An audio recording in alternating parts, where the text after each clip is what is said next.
Bonjour et bienvenue dans la critique de Mutafukaze. Mutafukaze, c'est l'histoire de Angelino, un petit loser qui vit dans la ville de Darkmet City, une ville totalement crade des États-Unis, et qui malencontreusement va se voir poursuivre par des hommes en noir. Il sait pas pourquoi, et lui et son pote ils vont être en danger, et ils savent pas pourquoi. Et le but de l'histoire, ce sera de savoir pourquoi ils sont pourchassés et comment il va faire pour se défendre et tout ça. Mais apparemment, il est spécial, et donc apparemment, il vient de quelque chose de particulier qu'on saura pendant le film. Donc voilà, c'est un scénario assez lambda, un scénario qu'on a déjà vu dans les films de super-héros et tout ça. Enfin, c'est un peu ce qu'on va avoir dans le film Venom qui va sortir en fin d'année. Donc voilà, c'est pas le scénario le plus attendu du monde. Mais si le film était attendu, c'est parce que c'est un film d'animation français avec la voix de Orelsan et Gringe dans les deux personnages principaux. Est-ce que ça valait le coup de l'attente? Pourquoi pas? Non, en vrai, le film est bien, mais c'est un film vraiment amateur, c'est dans le sens où c'est vraiment, il y a beaucoup de défauts et malheureusement on peut pas passer à côté. Et quand on voit le film et quand on voit le début et quand on voit tous les problèmes de réalisation et tout ça, on se dit ça se voit que c'est le premier film des réalisateurs. Enfin, c'est normal, mais c'est vraiment très amateur.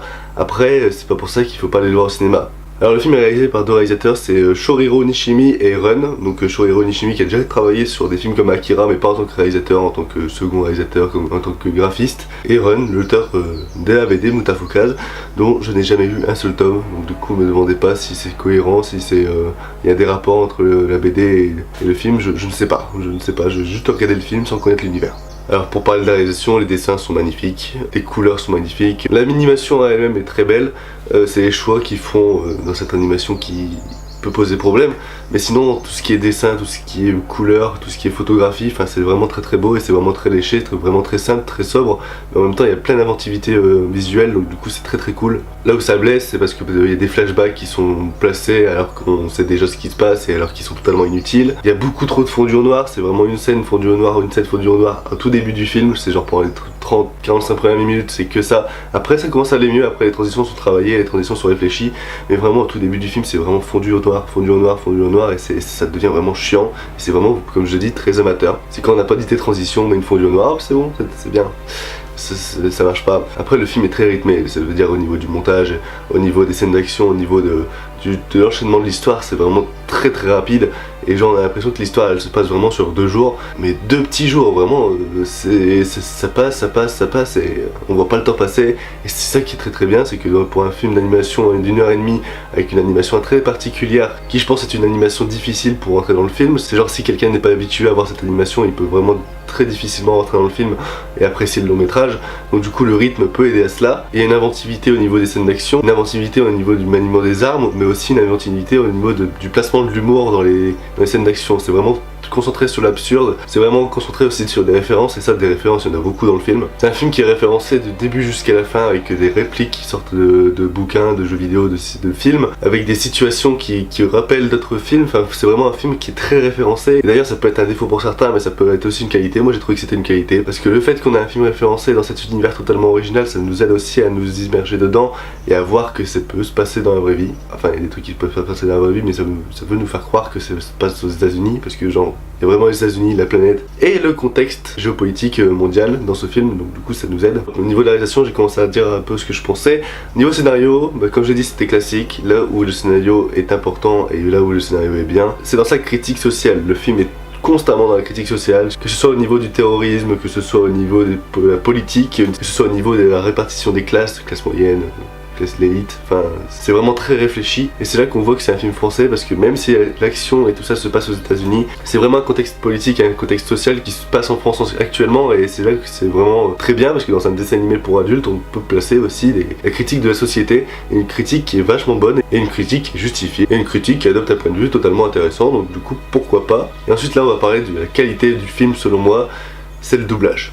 Le doublage est excellent, le doublage il nique tout. Orelsan et Gringe, qui font les voix des deux personnages principaux, sont vraiment très bien, et c'est des personnages qui leur correspondent totalement, parce que par rapport à la série bloquée, par rapport à comment c'est loin, c'est des personnages qui leur correspondent totalement. Gringe, on oublie totalement que c'est lui. Orelsan a du mal parce que son timbre de voix, sa façon de parler et sa façon de parler en rappant, parce qu'il y a beaucoup de passages où j'ai l'impression qu'il rappait au lieu de parler. C'est un peu compliqué de se dire que c'est pas Orelsan, mais en tout cas les deux acteurs adoptent vraiment très bien les personnages et sont vraiment très bons dans le doublage, même s'ils ont été choisis pour du star talent pour que le film y marche. Mais là ils sont très bons et c'est un bon star talent. Et ensuite dans les rôles secondaires, mais là ça pullule d'acteurs de doublage français qui sont iconiques. Le plus connu c'est bien évidemment Féodor Atkins, la voix française de Jafar, la voix française de John Hurt, la voix française de Hugo Weaving. Féodor Atkins qui campe le méchant et qui vraiment par sa voix est tellement charismatique. En second méchant on a la voix française de Megatron, Julian Kramer, qui dans sa voix intense réussit à transmettre toute l'émotion de ce méchant et ça offre vraiment un charisme au méchant et au personnage.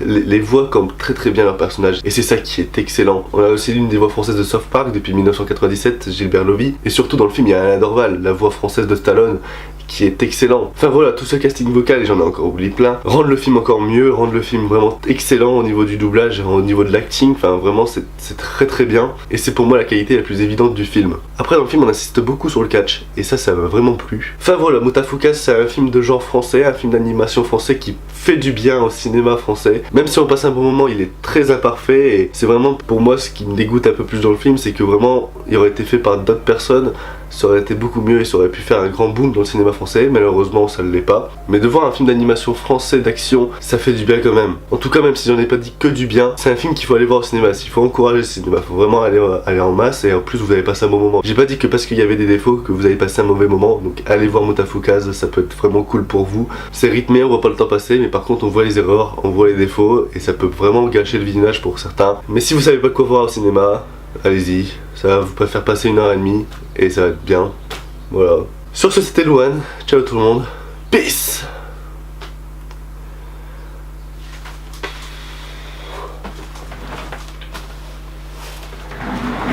Je sais pas ce que j'ai en ce moment, mais j'enchaîne les critiques.